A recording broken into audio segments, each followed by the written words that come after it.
Hey, it's Aaron, Metal Theologian. Yeah, I'm still hooked on Dave's Little Beasties, 100%. And I'm listening to this record right now. This is the Lady Killer EP by Lady. And they were talking about this on Metallurgy a couple weeks ago, and it was one of the ones I pulled out, and I was like, God damn, man, I kind of forgot how good this record is, you know? It's Dutch, and a lot of times I wouldn't say I talk shit about Dutch metal, but given the population of the Netherlands, I would have expected a little bit more, you know. Plus, it's not like there aren't like people who appreciate metal in the Netherlands. I mean, lots of people do, and there have been lots of good bands from the Netherlands, you know. But I kind of think Belgium tended to edge them out pretty consistently through the '80s. The Belgian bands really tend to be better. I don't know if it's because they're Catholic or what, but this record fucking rips, man. And there are lots of good Dutch records too. Like, let's be clear. It's just there are a lot that kind of get a lot of hype, and like Misto Disto is one where, you know, I mean, that's a fun record. I'm not gonna shit talk it, right? But it's not as good as like you know, it's no better than like Ecstasy and Danger by Ostrogoth, which is a very good record, you know, but it's kind of like average as far as like Belgian shit goes because the peaks were so much higher. So I don't know, man. I reserve the right to double back all over myself on this fucking take right now. But in any case, these guys were Dutch. These guys are fucking fantastic. How about that fucking crazy organ sound, man? This is such a great like new wave of British heavy metal sound overall too. But then there's that weird organ in there that just like sounds like it's right out of the '70s. And it just makes it magical as far as I'm concerned, man. It's fucking great. So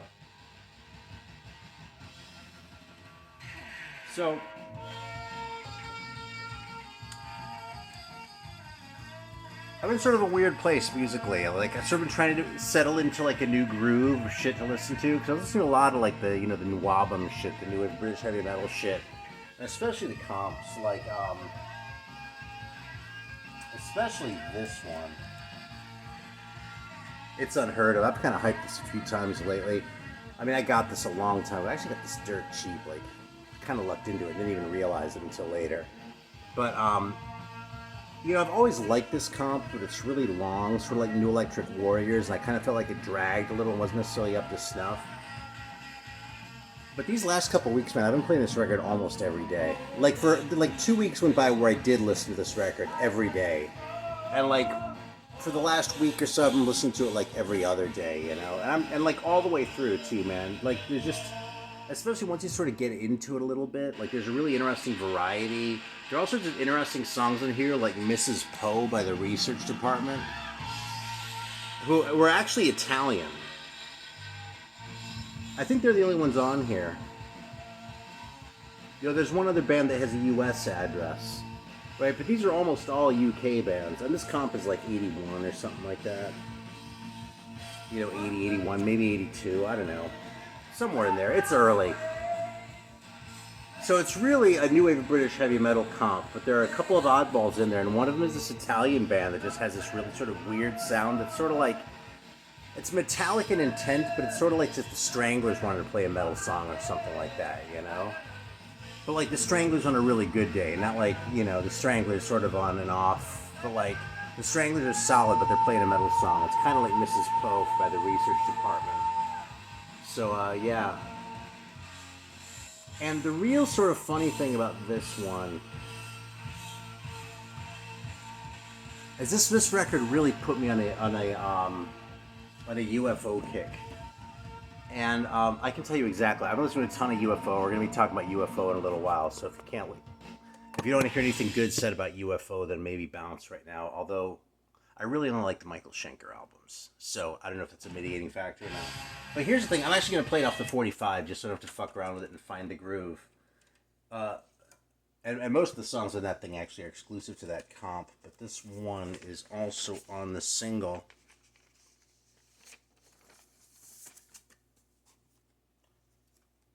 Just check this out for a sec. Because I want you to like take in this intro. I'm pretty sure it's the same version. If not, I'm going to have egg on my face. I might even start the fucking video over. I actually rarely do that. In fact, probably the most I ever did that was the last video I made where I was hyping the stream on Friday, in 2 days from now. All right, listen to this and tell me what it reminds you of. In the comments, right? No, I'm going to say in a minute. What does this sound like?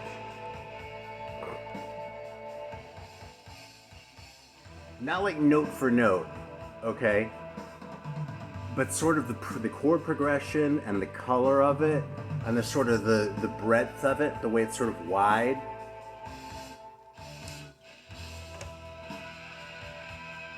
This is totally the intro from Dr. Doctor by UFO. And I listen to this fucking record. I mean, not this one. I listen to the comp every day. It's like the third or fourth song on side 2, and it's like, I'd get that far and I'd be like, fuck, I really want to hear some UFO now. Every fucking time I played the record, I would do this. So eventually I pulled out Phenomenon because I had Dr. Doctor on it. And then I was working one day and I was like, I'm just going to pull out the double because I had like the live one. Because it's an easy one to listen to while you're working and shit. Just to let it go and it's all good. And I flip it over a few times, you don't have to think about it as much. And then I was like, oh fuck, I gotta just pull out the rest of them now, you know? So yeah, that intro by Trident, which is who this is. Yeah, it's the third song on side 2. So right there, Trident. I'll show the label in a minute too. But goddamn if that didn't get me on the thing. I mean, it doesn't sound like a...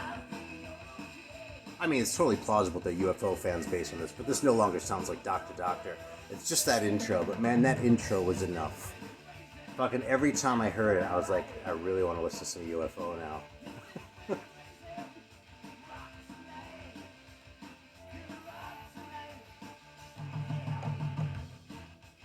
This is actually one of my very favorite, well, this is one of the singles that I actually call out when I get a little bit incoming about being taking too hard a line on an early cutoff date for the new wave of British heavy metal. Because this one's 84, right? And, I mean, 84, I really think, this is 100% new wave of British heavy metal in terms of the sound. Like, if you want that, like, that sort of weird, like, vibe that was going on around the UK at the time on these 45s on Neat and shit like that, you can't do much better than Trident. But this record's 1984. You know, I mean, the Number of the Beast have been out for a year by this point, right? You know, Peace of Mind have been out. Number of the Beast have been out for 2 years by this point, right? So it's a little hard to call this, like, new wave of anything, you know? At least not when it comes to, you know, heavy metal from the UK at this point. I still fucking love Trident, though, man.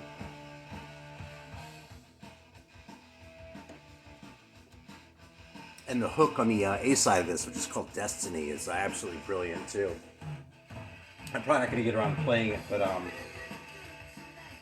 you never know. So yeah, so I sort of teased the UFO, so let's pull some of these out. So it seems like every time I go off on one of these little kicks, I sort of fixate on a different record, like there's a different one that I'll latch on to. And this time around it was this one, No Heavy Petting. My kid actually thinks it's a hilarious cover. And for a Hypnosis cover, it's pretty good. I mean, Hypnosis covers, I tend to think are kind of pretentious, kind of shitty. You know, I don't know, it was like prestigious for a while to have Hypnosis do your cover, but...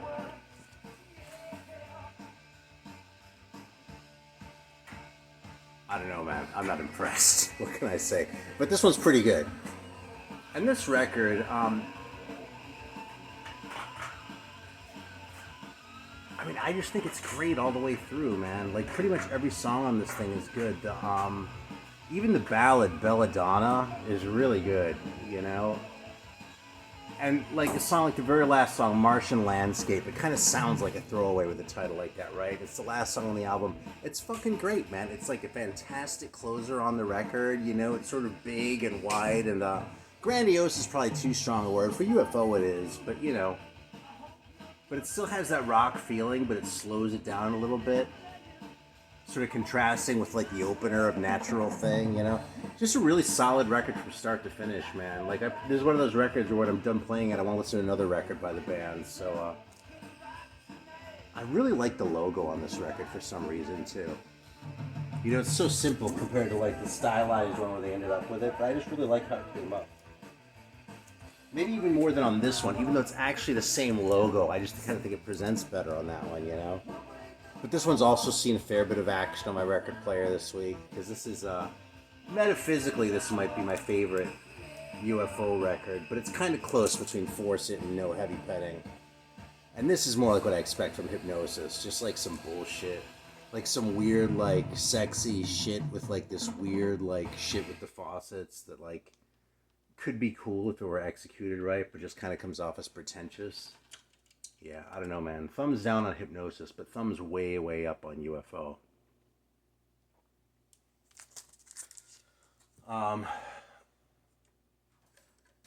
Yeah, here's the, this is the 45 we're just listening to. So we were listening to the B-sides, so Power of the Trident. Like, I'm always partial to the band name being used in the song title like that. Actually, even more so in an album title, right? It's like Demon, Night of the Demon. But like Trident, Power of the Trident. I can get behind that, too. So we're going to put this on, because actually I pulled some Legend out, too. Like I said, New Wave British Heavy Metal. And I started going, you know something? Maybe there are a couple albums out there that aren't so bad. So I always tend to... I mean, I don't think I really shit on the albums as much as I think the albums tend to be kind of...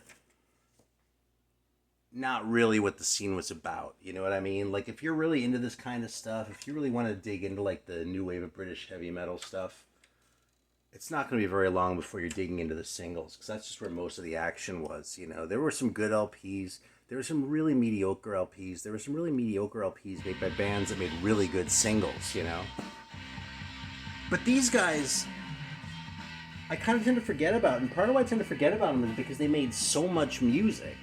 Because most of these bands were like, I mean, they weren't even one and done. They were like 1 or 2 45s and done, right? These guys made 2 full albums and an EP. And it's all really good, man. I mean, listen to this. Totally has the sound. The singer sounds a lot like Art Garfunkel.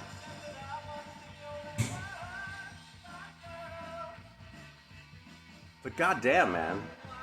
Like, that sort of groove doesn't quite have the gallop right yet, you know? The style hasn't quite progressed to that point, but this is only 1981, this record, you know? And this is on their own label.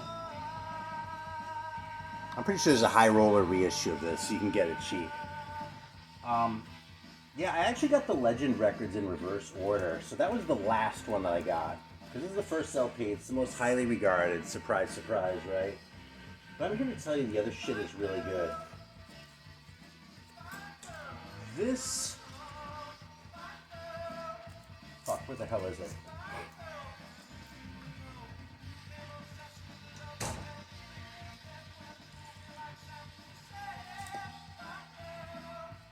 Yeah, the one that really made a fan out of me was in Death in the Nursery. Which I'll show as soon as I can find the damn thing. There it is. Really bad cover, if you ask me. It's sort of like they were going for that sort of like pretentious Hypnosis vibe, but like the execution was a little bit worse even. So, those band photos are pretty legit though. Look at that. I mean, that's what I want my NWOBHM bands to look like, you know? Anyway, this is a great record. This is their second LP, and again, most of these bands didn't do anything at all. There's the band, these guys are from Jersey. There's another band called Legend from Kent that had 145 and 1 compilation appearance. And like the compilation appearance was on Kent Rocks, which, you know, is not the easiest thing to find. And they just reused one of the songs off the single. So it's even less than meets the eye. You know, these guys, 2 really fucking good LPs, man. Even more than this album, which already kind of has it, this one really has some of the sort of progressive stylings, you know? It's like they carried over that sort of prog rock, I don't know, heart from the 70s. Because the way they execute, they don't execute it in a way like Merciful Fate or something. It's really kind of 70s, the way the shit's put together. But the sound they get with it really maintains this kind of metallic vibe to it all the way through. And it's an impressive feat. And not only does it sound good as far as like the color and sort of the vibe of it and like that sort of aesthetic that you're looking for, but it's also, it's engaging, you know what I mean? You can listen to it and keep hearing new shit in there, you know? And that's, you know, there are bands with way bigger budgets than Legend ever had, but never got anywhere near that point. And then finally, this is the first one I got. And after I got this one, I got one of the other ones and kind of put this one aside and forgot about it. I just pulled it out again just like a couple weeks ago and god damn, this is a really good record, man. I was actually playing this one the other day when I made that really short promo video. But yeah, it's a 4-track, limited edition 4-track single, which is actually why I got it first. I thought, oh, the EP, it's got to be the earliest one. It's actually the last one I did. Yeah, this is so late. This is already in September of 82, man. Fucking 82? It was over by 82, man. No, I'm just kidding. It was totally not over by 82. And, you know, again, not a great cover. Probably not as good as the first one, although I'm a sucker for a big logo in the cover. You know, and you can kind of tell we're getting into the 80s there with the way some of that looks on the back. Although, I don't know, man. On second thought, you know, this kind of reminds me of like the picture or the cover of the second Ultravox album, which was what, 79, something like that, 78, 79. Maybe still in the 70s. Whatever, it doesn't matter. The point is,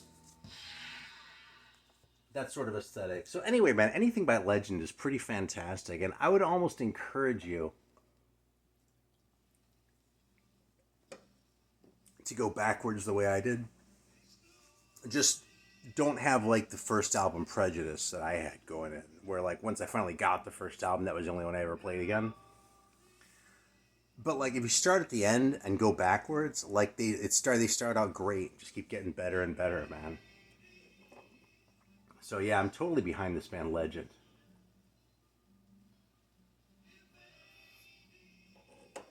So that's what we're listening to.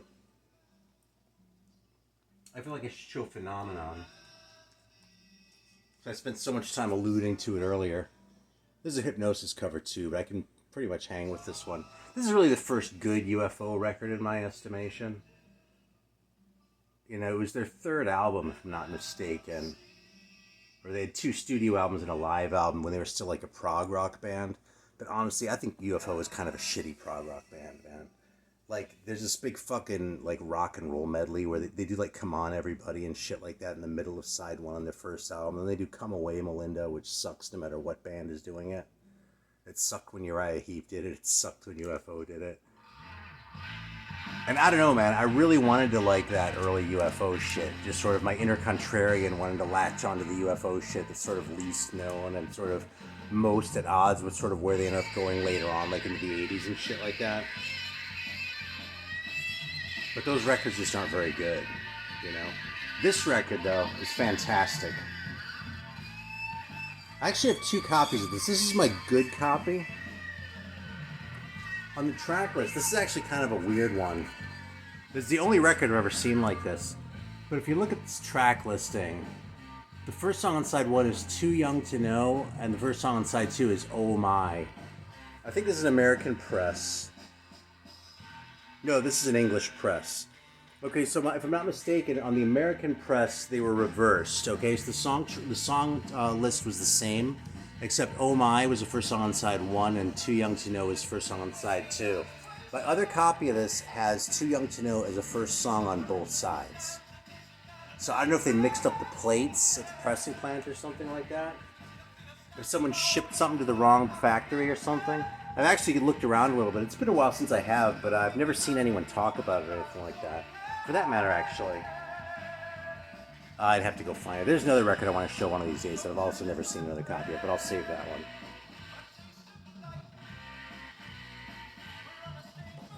Anyway, Phenomenon still kind of has some of those prog vibes that they were executing kind of badly on the first couple albums, but I don't know, I feel like once they like found their sort of rock and roll like soul, it just worked better, you know what I mean? This isn't a prog record, you know, this is not like, you know, that first one or Flying or something like that, but it has some of those elements like to sort of keep it interesting, keep it really 70s sounding, probably the most dated of like sort of the classic 5 albums. Well, maybe not. But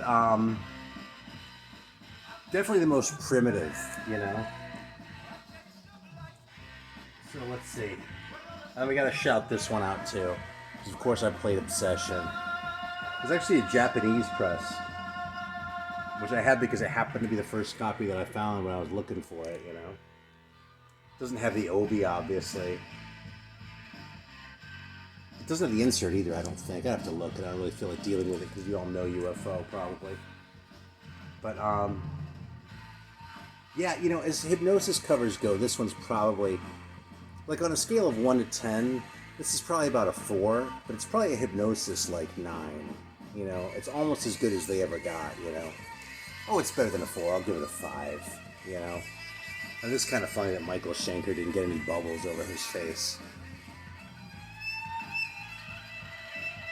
I saw some interview where he was like, what the fuck? You know? But anyway.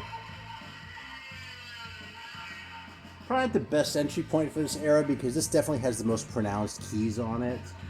And, you know, looking out for number 1 feels a little bit Jim Steinman, if you know what I'm saying.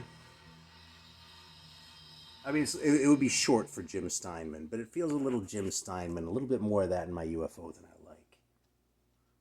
So, but overall, man, this is a really good record still.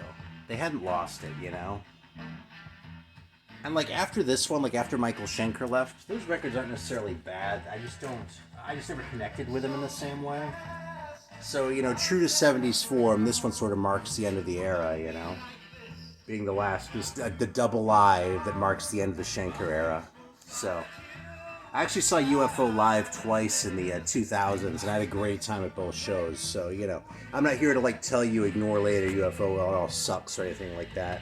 I'm just saying I'm really kind of wedded to these first few, you know, or these early ones. These, not the first 2, but the next 5 are very easily my favorites. I've had a couple of the 80s ones, and, you know, Mechanic was just kind of crap, and I can't even remember what the first 2 are called, but, like, there's the one that has that Elvis cover on it, like the Train Ride song on it, and I'm like, man, I'm just not on board with this dog shit, you know? This is what made the first record suck, was, like, just corny shit like that, you know?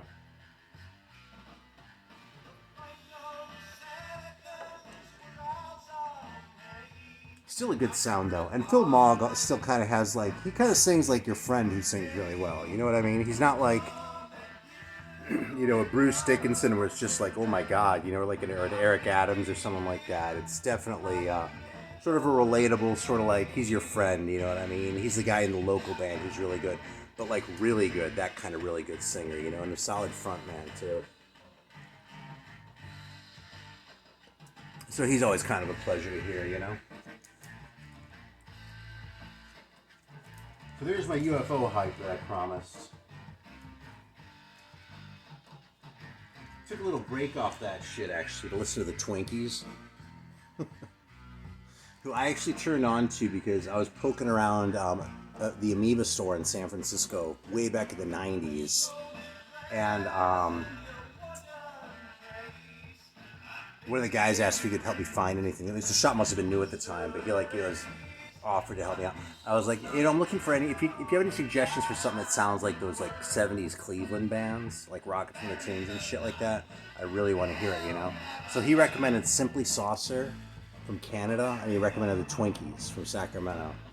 And the Twinkies are fucking fantastic, and they totally have that sound. Like, they're the best Cleveland band that wasn't from Cleveland. So, yeah. I have their singles, too. Cartoon Land is great. A lot of the stuff is on the singles, but not all of it. That's the Way It Goes is great. ESP, of course. The Twinkies theme is kind of my favorite, though. I don't know. I'm just a sucker for that song. Aliens in Our Midst. Can't argue with that, you know. And, you know, same era, too. Late 70s. So it's probably a coincidence. This probably sounds like the Cleveland shit because they were both sets of bands were listening to the Velvet Underground. You know. I know that they would have heard of each other. So prior to that, I was kind of going through some of the classics. There's another little sort of detour I took, actually, off the UFO kick, I should say. But, what can I say, right? Fucking Morbid Tales by Celtic Frost still sounds great. Actually sounds better every time I listen to it. And you know something? This is the Metal Blade press, which is, you know, basically the original EP that came out in Germany with a few extra songs to sort of flesh it out into a full LP. This thing sounds like it could have been an LP to begin with. The thing really hangs together well. Nothing sounds forced, nothing sounds stylistically out of place or anything like that. Even like on Danse Macabre, where they go into this weird sort of, instrumental, like sort of weirdness, they're trying to be freaky or whatever, that still fits right in with the vibe of the album overall. And I just don't think there's a wasted note on this record, man. I really don't. I think it's a fucking banger from start to finish. Morbid Tales by Celtic Frost.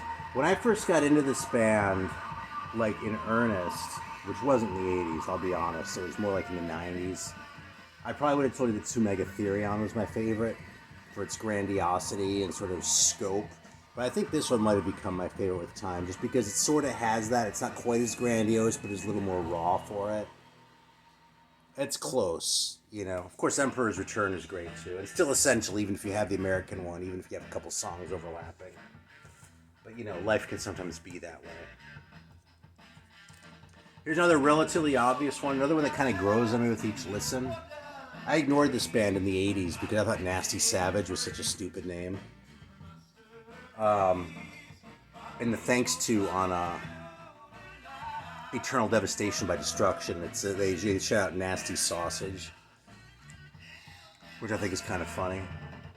But I grabbed this record actually in the early days of eBay when this stuff was all over the place and relatively cheap, and I was just grabbing anything that was like a Metal Blade or a Combat to build up some shit and just check it all out again. And I was surprised by how much I like this record, and I like it more and more every time I listen to it.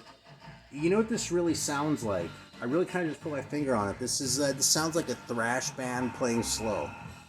And I really always like that, like when thrash bands slow it down a little bit and they maintain that power, that sort of chunk, but at a slower pace, a lot of times that's when they do their best work, man. It was true for Raven Bitch, and I think it's true with Nasty Savage, man. I really don't know their catalog that well, in fact. I don't know if,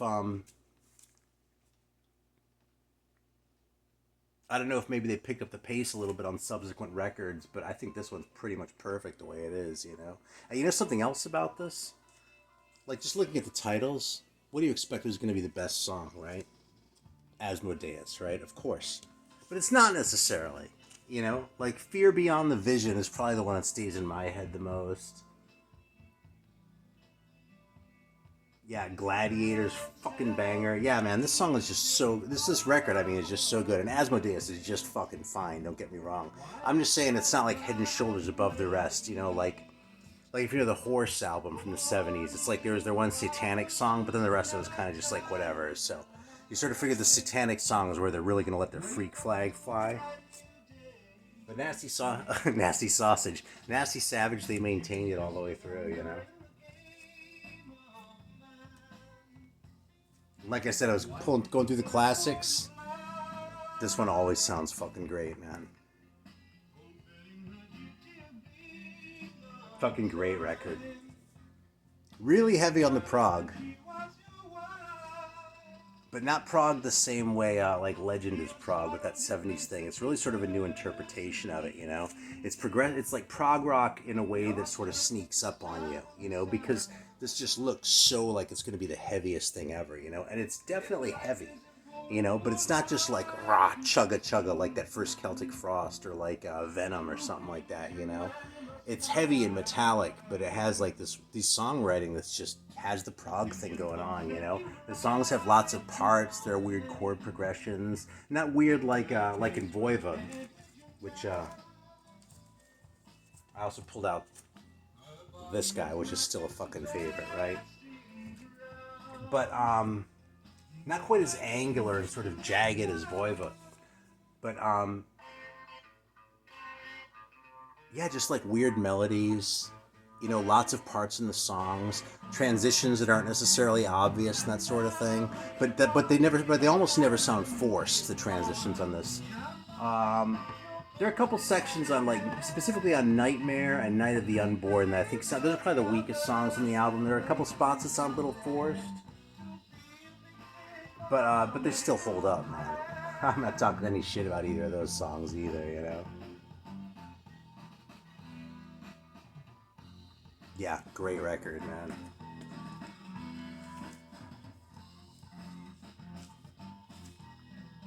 Had to pull this out. I actually listened to all the Sirathungal records after watching Little Extravaganza on Metallurgy. This one's still my favorite though, man. The first one's been kind of a creeper for me. I wasn't crazy about it at first, Frost and Fire. It sort of grew with me with subsequent listens, but this one, I loved the first time I heard it, man. The bubbly bass, the weird singing style of Tim Baker, you know, the sort of, the songwriting style that manages to sound like it's grandiose writing, but played in a garage, you know, which absolutely I'm a sucker for that. And I guess I'll finish off with this classic, another record that's very close to my heart. This is a band that I did get into all the way back in the 80s. This is one of the bands that I got into and I like really fell in love with, like Anthrax and Metallica, and I wanted to find some more shit. And I was still religious and too intimidated by Slayer. I don't know why this was okay with me at the time, but I was a fucking teenager, so, you know, my logic back then is inscrutable to me now. So, anyway, definitely has a punky edge, this record. I guess they were originally a punk band. They sort of went metal. The Force, the second record, is much more sort of fully realized as like a metal record that was sort of, you know, current for 86 or 87 or whatever it came out. But this one, I think, is 85. And I think contains the first ever song called Death Metal on it. You know, I know that Venom, like, used that to talk about themselves. I'd have to check when The Possessed came out. But they do also state boldly on their record, inner sleeve, that death is metal at its heaviest. How can you not love that shit, man?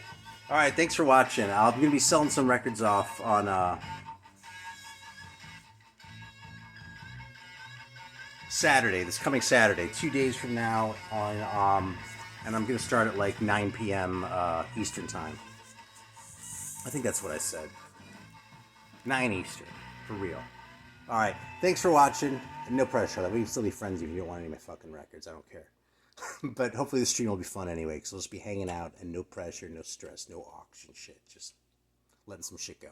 Alright, thanks for watching.